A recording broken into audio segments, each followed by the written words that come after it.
autoridades presentes de todas las latitudes y organismos, muchas gracias. Y muchas gracias, nuestro agradecimiento al pueblo de Brasil y a su señora presidenta. Y muchas gracias a la buena fe que seguramente han manifestado todos los oradores que me precedieron. Y expresamos la íntima voluntad como gobernantes de acompañar todos los acuerdos que esta nuestra pobre humanidad pueda suscribir. Sin embargo, permítasenos hacernos algunas preguntas en voz alta. Toda la tarde se ha estado hablando del desarrollo sustentable, de sacar a inmensas masas de la pobreza. ¿Qué es lo que aletea en nuestras cabezas? El modelo de desarrollo y de consumo es el actual de las sociedades ricas. Me hago esta pregunta: ¿qué le pasaría a este planeta si los hindúes tuvieran la misma proporción de autos por familia que tienen los alemanes? ¿Cuánto oxígeno nos quedaría para poder respirar? Más claro, el mundo tiene los elementos hoy materiales como para hacer posible que 7.000, 8.000 millones de personas puedan tener el mismo grado de consumo y de despilfarro que tienen las más opulentas sociedades occidentales. ¿Será posible? ¿O tendremos que darnos algún día otro tipo de discusión? Porque hemos creado una civilización en la que estamos, hija del mercado, hija de la competencia, que ha deparado un progreso material portentoso y explosivo. Pero lo que fue economía de mercado ha creado sociedades de mercado y nos ha deparado esta globalización, que significa mirar por todo el planeta, y estamos gobernando la globalización o la globalización nos gobierna a nosotros.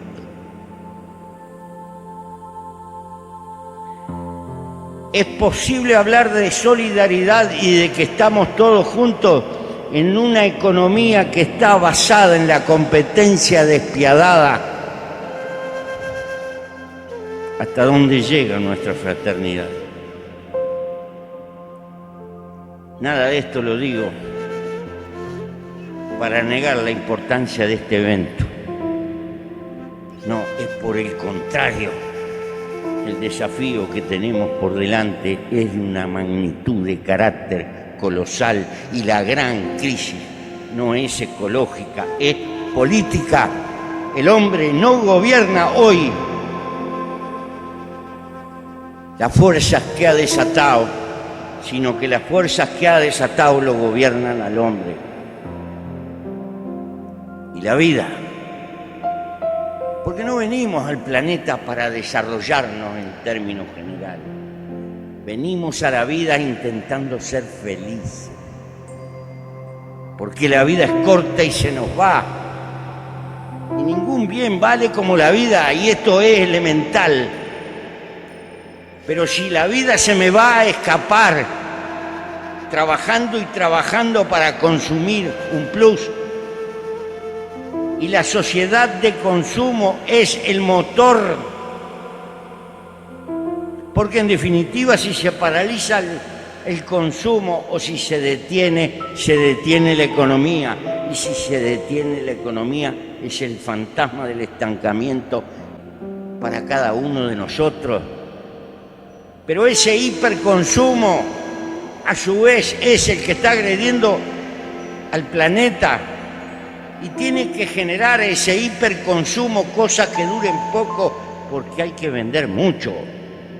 Y una lamparita eléctrica no puede durar más de 1000 horas prendida, pero hay lamparitas eléctricas que pueden durar 100.000, 200.000 horas, pero esas no se pueden hacer porque el problema es el mercado, porque tenemos que trabajar y tenemos que tener una civilización de uso y tire, y estamos en un círculo vicioso.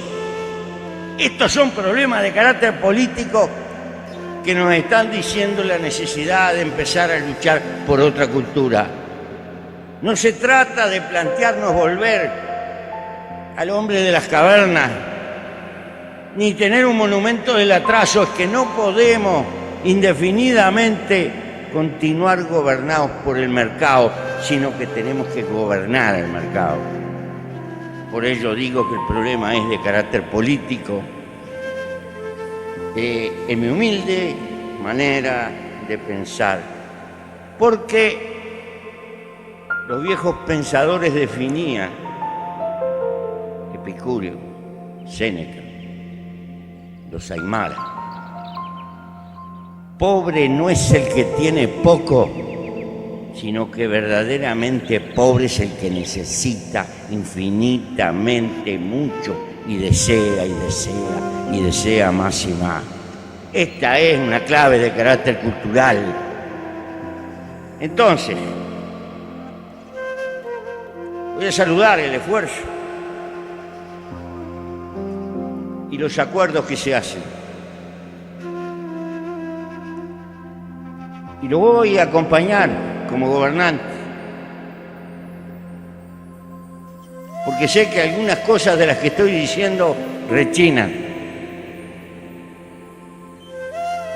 pero tenemos que darnos cuenta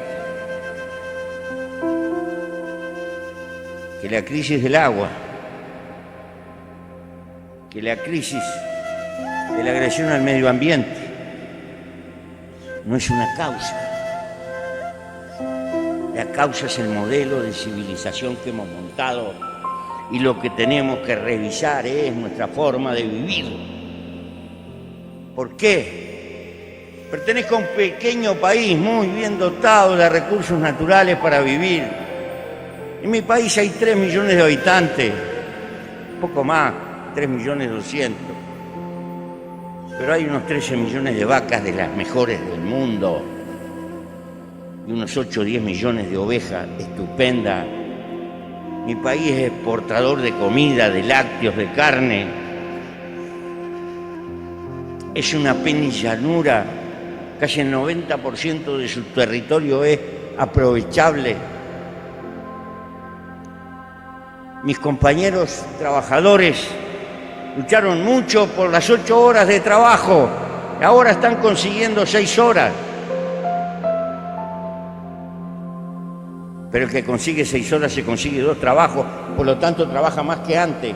¿Por qué? Porque tiene que pagar una cantidad de cuotas, la motito que compró, el autito que compró, y pague cuota, y cuando quiera acordar, es un viejo reumático como yo y se le fue la vida. Y uno se hace esta pregunta, ¿ese es el destino de la vida humana? Estas cosas son muy elementales. El desarrollo no puede ser en contra de la felicidad, tiene que ser a favor de la felicidad humana, del amor arriba de la tierra, de las relaciones humanas, de cuidar a los hijos, de tener amigos, de tener lo elemental.